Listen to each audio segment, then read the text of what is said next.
शहर से दूर एक छोटा गांव था नरकटपुर। वहां के लोगों में एक पुरानी मान्यता थी कि गांव के उत्तर में मौजूद ठाकुर हवेली में आत्माएं रहती हैं। कोई भी वहां सूरज ढलने के बाद नहीं जाता था। सालों पहले ठाकुर वीरेंद्र प्रताप और उनका परिवार उसी हवेली में रहते थे। लेकिन एक रात पूरी हवेली में आग लग गई। गांव वालों को केवल जलती हुई हवेली से उठती चीखें सुनाई दी। जब आग बुझाई गई तब कोई जीवित नहीं बचा। लेकिन कहते हैं उस रात के बाद से हवेली से अब भी रात को चीखें आती हैं। कहानी की शुरुआत होती है राहुल से, एक यूट्यूबर जो भूतिया जगहों पर सच्चाई की खोज करता था। एक दिन उसके चैनल पर एक अज्ञात मेल आया, अगर सच में हिम्मत है तो नरकटपुर की ठाकुर हवेली में एक रात बिताओ, सच्चाई खुद सामने आ जाएगी। राहुल उत्साहित हो गया। वह चाहता था कि उसका चैनल वायरल हो जाए। उसने अपने दो दोस्तों आकाश और नेहा के साथ वहां जाने का फैसला किया। तीनों शाम को गांव पहुंचे। वहां के लोग उन्हें देखकर चौंक गए। जब उन्होंने बताया कि वे हवेली में रात बिताने आए हैं तो सबने मना किया। एक बूढ़ी औरत, जिसे लोग दादी अम्मा कहते थे, आगे आए और बोली, बच्चों, वो हवेली केवल ईंट पत्थर नहीं, वो एक जिंदा श्राप है। वहां जो गया वो कभी वापस नहीं आया। राहुल मुस्कुराया, दादी अम्मा, हम बस वीडियो बना के निकल जाएंगे। रात 8 बजे तीनों टॉर्च, कैमरा और खाने का सामान लेकर हवेली की ओर निकले। हवेली टूटी फूटी, सीलन भरी और झाड़ियों से घिरी हुई थी। उसका बड़ा दरवाजा अजीब तरीके से अपने आप खुला, जैसे किसी ने उनका इंतजार किया हो। जैसे ही वे अंदर घुसे, दरवाजा तेज आवाज के साथ बंद हो गया।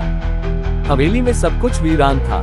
फर्श पर धूल की मोटी परत थी, लेकिन राहुल को साफ जूते के निशान दिखे।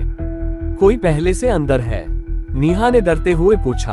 आकाश ने मजाक में कहा, शायद भूत ने जूते पहन रखे हैं। लेकिन मजाक जल्द ही डर में बदल गया।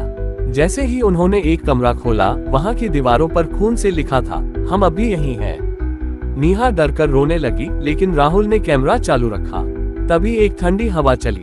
कमरे का बल्ब अपने आप झपकने लगा और एक दबी हुई हंसी सुनाई दी, किसी औरत की। नीचे बेसमेंट से किसी के खिसकते कदमों की आवाज आई। तीनों ने हिम्मत करके बेसमेंट की ओर रुख किया। जैसे जैसे वे सीढ़ियां उतरे, नीचे अंधेरा और भारीपन बढ़ता गया। नीचे पहुंचकर उन्होंने देखा एक बड़ा आईना और उसके सामने जलता एक दिया। राहुल ने जैसे ही आईने में देखा, उसे अपने पीछे एक औरत की सफेद साड़ी में झलक दिखी, लेकिन पीछे कोई नहीं था। आईने पर खरोचों से लिखा था, मैं यही हूँ, अब तुम भी यहीं रहोगे। आकाश डर के मारे चिल्लाया और दौड़ने लगा, लेकिन अचानक वो रुक गया। उसकी आंखें सफेद हो गईं और मुंह से झाग निकलने लगा। नेहा और राहुल चिल्लाते हुए ऊपर भागे। नीचे रुकना जानलेवा था।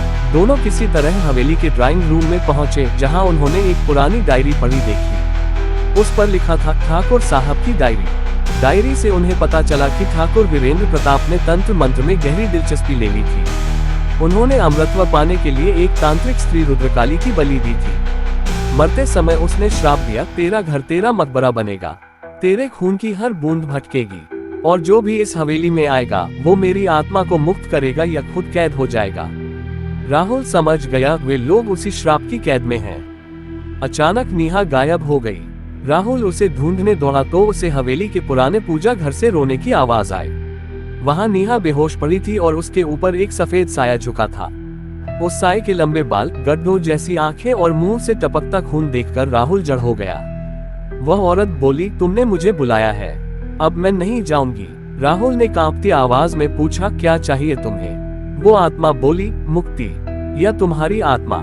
राहुल ने अचानक डायरी से याद किया कि अगर उसी स्थान पर अग्नि यज्ञ कर बलिदान की क्षमा मांगी जाए तो आत्मा को शांति मिल सकती है। किसी तरह वह नेहा को उठाकर पूजा घर में लाया और वहां मौजूद लकड़ियों से हवन प्रारंभ किया।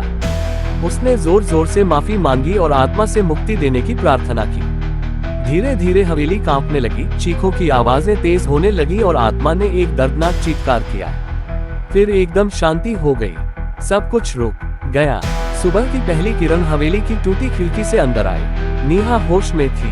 आकाश बेसमेंट के पास बेहोश पड़ा मिला, लेकिन जीवित था। तीनों ने बिना पीछे देखे हवेली से भागकर गांव का रुख किया।